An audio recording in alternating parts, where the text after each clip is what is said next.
Well, there are two aspects of the Supreme Court's decision. The first pertains to the Supreme Court declaring that elections are to be conducted in 90 days and that there can be no deviation from this constitutional principle.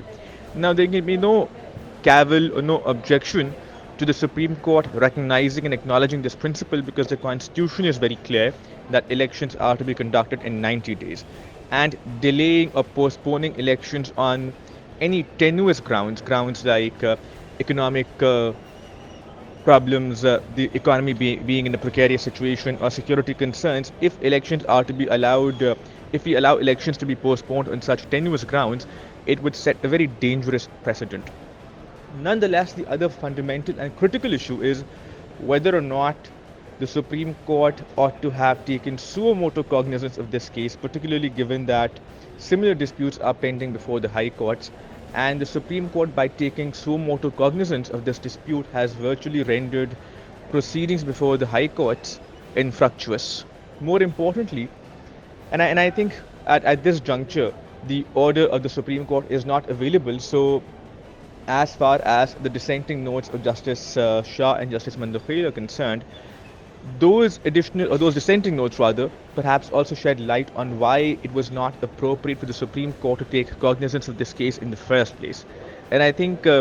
we will be in a better position to comment about the maintainability of these suo motu, of this case and the propriety of taking suo motu cognizance once those orders have also been published on the Supreme Court's website.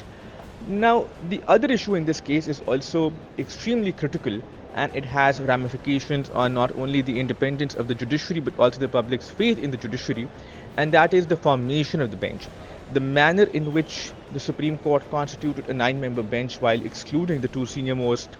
judges of the court, and the subsequent decision of the Chief Justice to exclude